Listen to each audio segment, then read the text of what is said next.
ಅಷ್ಟು ಅದ್ಭುತವಾಗಿ ಸಿಂಪ್ಲಿಫೈಡ್.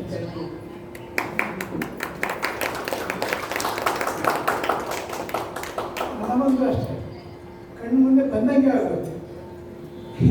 ರಾಮಾಯಣ ಕೂಡ ಪೂರ್ಣ ರಾಮಾಯಣ ಕೇಳಿದಂಗೆ ಆಯ್ತು, ನೋಡೋದಂಗೆ ಆಯ್ತಿದೆಯಲ್ಲ. ಆ ದಿವ್ಯವಾದ ಅನುಭವ ನಿಜವಾಗಲು ಈ ಅನುಭವ ಎಲ್ಲರೂ ಅನುಭವಿಸಿದ್ದೀರ ಅಂತ ತಿಳ್ಕೊಂಡಿದ್ದೀನಿ. ಮತ್ತು ದಿವ್ಯವಾದ ಅನುಭವವೇ.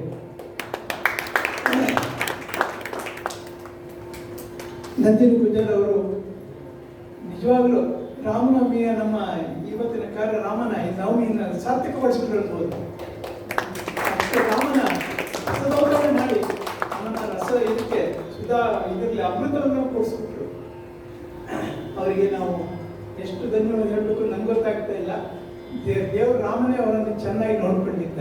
ಇನ್ನೂ ಹೆಚ್ಚು ಹೆಚ್ಚು ಅವರಿಗೆ ಇದು ಕೊಡಲಿಕ್ಕೆ ರಾಮನ ಪ್ರಾರ್ಥಿಸ್ತಾರೆ. ಹಾಗೂ ಅವ್ರ ಜೊತೆಯಲ್ಲಿ ವಾಯುವಿನಲ್ಲಿ ಇಂದು ಪ್ರದೇಶ ಆಚಾರ್ಯರು ಅವರಿಗೂ ಕೂಡ ಅವರು ನೋಡಿ ಮತ್ತು ಈ ಟೀಮೇ ಇಂಪ್ಯಾಕ್ಟ್ ಈ 4 ಜನರದ್ದು ಅದು ಎಷ್ಟು ತಾಳಮೇಳಗಳು ಸೆಟ್ ಆಗುತ್ತೆ ಅಂದ್ರೆ ಅವರವ್ರದ್ದು ಅದು ಬಹಳ ವರ್ಷಗಳಿಂದ ಇವತ್ತಿನ ನೆನೆದಲ್ಲ, ಇದು 15 ವರ್ಷಗಳಿಂದ ಇವ್ರದ್ದು ನಡೀತಾ ಇದೆ. ಯಾವುದೇ ಯೂಟ್ಯೂಬ್ ನೋಡಿ ಹಳೆ ತೆಗೀರಿ ಈ 4 ಜನ ಇರ್ತಾರೆ. ಹಾಗಾಗಿ ತಾಳಮೇಳ ತುಂಬ ಚೆನ್ನಾಗಿ ಸೆಟ್ ಆಗಿದೆ ಅವರಿಗೆ. ಹಾಗಾಗಿ ಮತ್ತೆ ನಾನು ಶ್ರೀಮತಿ ಗಂಗಾ ಕಾರತ್ ಅಂತ ಕರೀತಾ ಇದ್ದೀನಿ. ನಮ್ಮ ಹಿರಿಯ ಪೋಷಕರು ಆದ ನಾರಾಯಣ ಕಾರತ್ ಶ್ರೀಮತಿ ಅವರು ಹಾಗೂ ನಮ್ಮ ಟ್ರಸ್ಟಿ ಅವರು ಬಂದು ನಮ್ಮ ನಂದಿನಿ ಅವರಿಗೆ ಫಲ ಸಮರ್ಪಣೆ ಮಾಡಬೇಕು ಅಂತ ಹೇಳ್ತೀನಿ.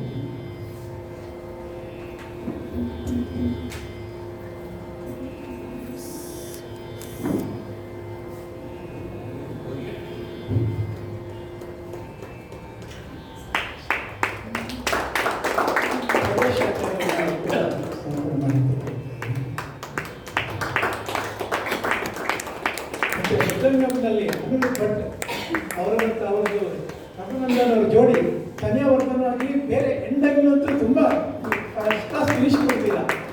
ತುಂಬ ಚೆನ್ನಾಗಿತ್ತು. ಧನ್ಯವಾದ.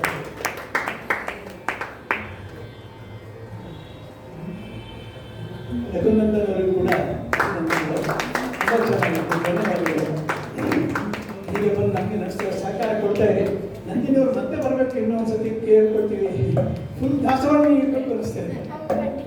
ಸಂಗೀತನೇ ಬೇಡ ಅನಿಸ್ತಾ ಇರ್ತದೆ. ಅಂದ್ರೆ ಸಂಗೀತ ಪ್ರಿಯರಿಗೆ ಬೇಜಾರಾಗ್ಬೋದು. ನಮಗೆ ನಮ್ಮಂಥವರಿಗೆ ಪಾಮರ ಜನರಿಗೆ ಅದು ಹುಟ್ಟುತ್ತೆ, ಮನಪುಟ್ಟಕ್ಕೆ. ತುಂಬ ಚೆನ್ನಾಗಿತ್ತು ನಿಮ್ಮ ದೇವರ ನಾಮಗಳು.